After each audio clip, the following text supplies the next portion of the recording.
കുടുംബശ്രീയുടെ നേതൃത്വത്തിൽ അയൽക്കൂട്ട വനിതകൾക്കായി സംഘടിപ്പിച്ച സർഗം സംസ്ഥാനതല ചെറുകഥാ രചനാ മത്സരത്തിൽ ഒന്നാം സ്ഥാനം നേടിയതിന്റെ സന്തോഷത്തിലാണ് കാങ്കോൽ ആലപ്പടമ്പ് ഗ്രാമപഞ്ചായത്തിലെ ജനപ്രതിനിധി കൂടിയായ ഷീബ ദിവാകരൻ. ഷീബയുടെ തലേക്കുത്തൽ എന്ന കഥയാണ് പുരസ്കാരത്തിന് അർഹമായത്. കാങ്കോൽ ആലപ്പടമ്പ് ഗ്രാമപഞ്ചായത്തിലെ 14-ാം വാർഡ് അംഗമാണ് ഷീബ ദിവാകരൻ. ശങ്കരാചാര്യ സംസ്കൃത സർവകലാശാലയിൽ നിന്നും BA ബിരുദം നേടിയിട്ടുണ്ട്. സ്പോർട്സ് യോഗയിൽ ഡിപ്ലോമയുണ്ട്.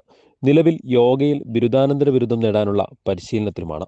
പൊതുപ്രവർത്തനത്തിനും കുടുംബജീവിതത്തിനും പിന്നെ യോഗയ്ക്കും ഒക്കെ ഇടയിലാണ് ഷീബയുടെ എഴുത്തും വായനയും. 10 വർഷം മുൻപ് ADS ഭാരവാഹിയായിരുന്ന കാലത്ത് പെൺമഷി എന്ന ഒരു മാഗസിൻ തന്നെ ഷീബയുടെ നേതൃത്വത്തിൽ പ്രസിദ്ധീകരിച്ചിരുന്നു.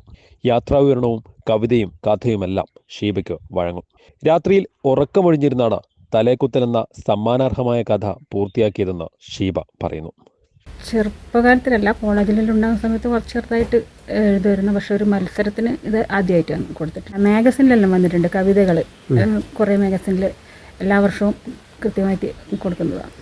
വളരെ ചെറുപ്പത്തിലെ കഥ കേട്ട് ശീലിച്ച ആ ഒരു ഇതിൽ വന്നത് പെട്ടെന്നായിരുന്നു അതിൻ്റെ ഒരു നമുക്ക് കിട്ടിയത്. അതിൻ്റെ ഡേറ്റ് കഴിഞ്ഞ ശേഷമാണ് സ്പീഡ് പോസ്റ്റ് ആയി അയക്കുകയും ചെയ്തത്. വളരെ പെട്ടെന്ന് പറഞ്ഞു. കുറച്ച് ദിവസത്തിനുള്ളിൽ തീർത്തു കൊടുക്കേണ്ട ഒരു സമയം ഉണ്ടായിട്ടില്ല നമുക്ക്. ഇതിന് മുന്നേ ഉണ്ടായിരുന്നു സർഗം. ഇത് 3-ാമത്തെ എപ്പിസോഡാണ് സർഗത്തിൻ്റെ. പക്ഷെ അതിന് മുന്നേയുള്ള പരിപാടി നമ്മൾ അങ്ങനെ കൃത്യമായി അറിഞ്ഞിട്ടില്ല. ഇതിപ്പം ഫസ്റ്റിൽ സർഗം 3-ാമത്തെ എപ്പിസോഡാണെന്ന് പറഞ്ഞ സമയത്ത് കാങ്കോൽ ആലപ്പടമ്പ് ഗ്രാമപഞ്ചായത്ത് CDS അതൊന്ന് നമുക്ക് അത്രയും പെട്ടെന്ന് നമുക്ക് എന്തെങ്കിലും ഒരു ഇത് ചെയ്യണമെന്നില്ല ഒരു ഇത് പറഞ്ഞ സമയത്ത് അങ്ങനെ വളരെ പെട്ടെന്ന് 20,000 രൂപയും മൊമൻറ്റോയും സർട്ടിഫിക്കറ്റും അടങ്ങുന്ന പുരസ്കാരം തിരുവനന്തപുരത്ത് നടന്ന ചടങ്ങിൽ വെച്ച് തദ്ദേശ സ്വയംഭരണ വകുപ്പ് മന്ത്രി MV രാജേഷിൽ നിന്നാണ് ഷീബ ഏറ്റുവാങ്ങിയത്. പൊതുപ്രവർത്തകൻ കൂടിയായ ആലപ്പടമ്പിലെ C ദിവാകരന്റെ ഭാര്യയാണ്. ഡിഷ്ണു ദിവാകർ, സാംസദർ എന്നിവർ മക്കളാണ്. News bureau, Payyanur.